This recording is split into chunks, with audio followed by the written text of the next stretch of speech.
Welcome to the Medieval Chronicles 1066 podcast, where we delve into the rich and tumultuous history of the medieval period. Today, we explore the Scottish Wars of Independence, a series of military campaigns fought between Scotland and England in the late 13th and early 14th centuries. These wars were not just battles for territory, but a struggle for national identity, sovereignty, and freedom.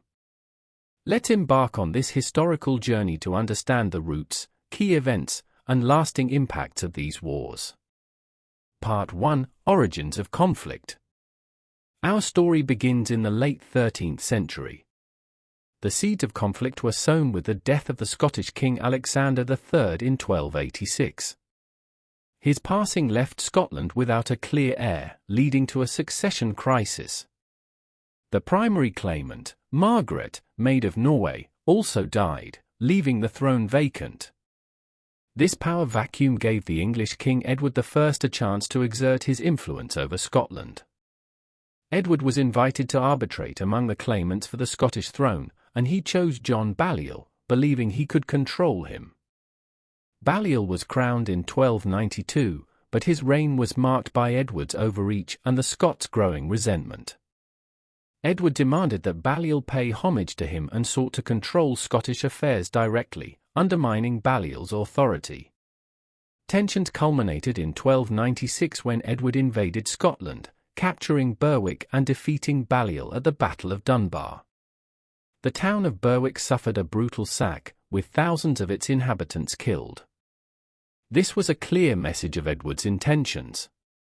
Balliol was forced to abdicate, earning the derisive nickname Tomb Tabard, or Empty Coat. Edward declared himself ruler of Scotland and imposed English law and administration. The initial phase of English rule was marked by harsh measures to subjugate the Scots, including the confiscation of lands and the imposition of taxes. This oppressive rule fueled the resentment and resistance that would soon emerge. Part 2: William Wallace and the First War of Independence. Enter William Wallace, one of the most iconic figures in Scottish history. Wallace emerged as a leader of the resistance against English rule.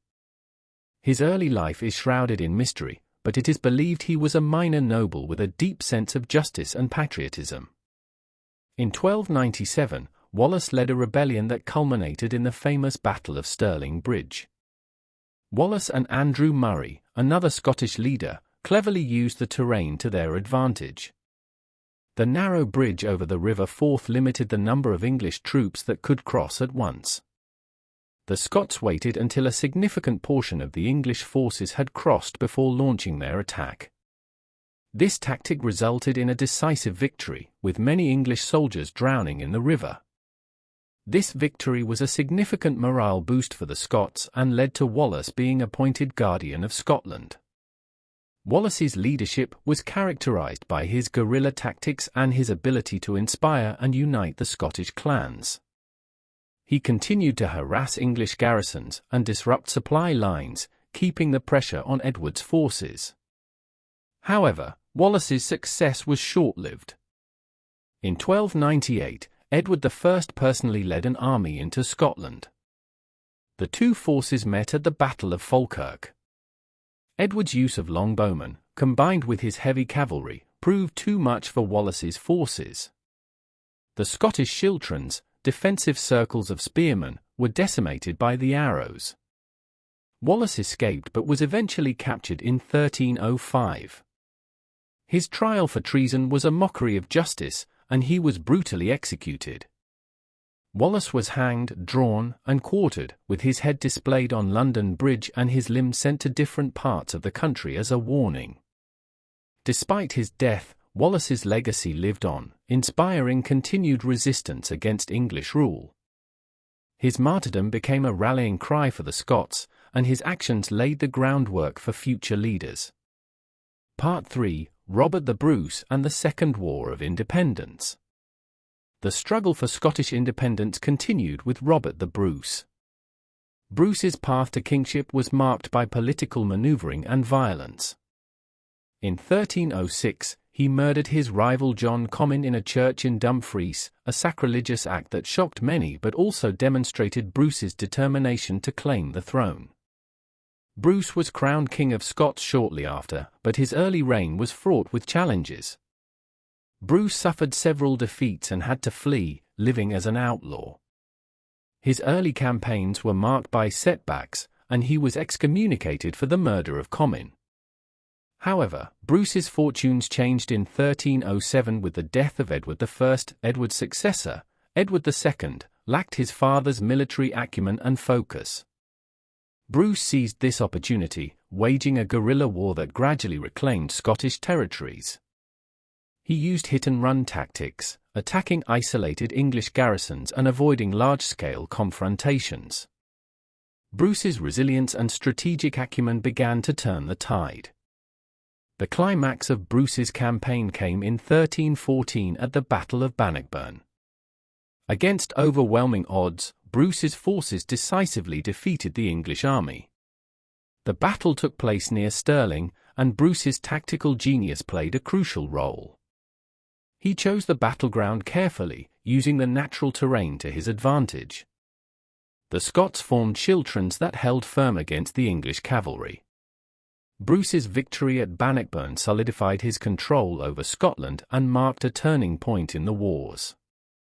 It was not just a military triumph, but also a significant psychological victory, boosting Scottish morale and weakening English resolve. The victory demonstrated that the Scots could stand against the might of England and win. Bruce continued to consolidate his power, systematically dismantling English-held castles and fortifications. He also worked to gain diplomatic recognition of his kingship, sending envoys to European courts and negotiating alliances. Part 4: Treaty of Edinburgh-Northampton. Despite the victory at Bannockburn, the struggle for recognition continued. The Scots faced intermittent English invasions, and Bruce worked tirelessly to secure diplomatic recognition of Scottish independence. In 1320, Scottish nobles sent the Declaration of Arbroath to Pope John XXI, asserting Scotland's right to self-determination. The declaration famously stated that the Scots would never submit to English rule and would choose death over enslavement. This document is a cornerstone of Scottish identity and political thought. The Declaration of Arbroath is a powerful testament to the Scots' determination and their appeal to a higher authority for justice. It emphasized that the king's legitimacy depended on his ability to protect the people's freedom and rights. The declaration also highlighted the unity of the Scottish nobles in their support for Bruce. Finally, in 1328, the Treaty of Edinburgh-Northampton was signed, recognizing Scotland's independence and Bruce as its king. This treaty marked the end of the First War of Scottish Independence. The treaty was a significant diplomatic achievement for Bruce, securing peace with England and ensuring that future generations would inherit an independent Scotland.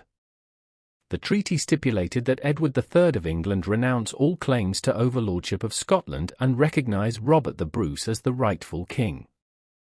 It also arranged for the marriage of Bruce's son, David, to Edward's sister, Joan, further solidifying the peace between the two nations.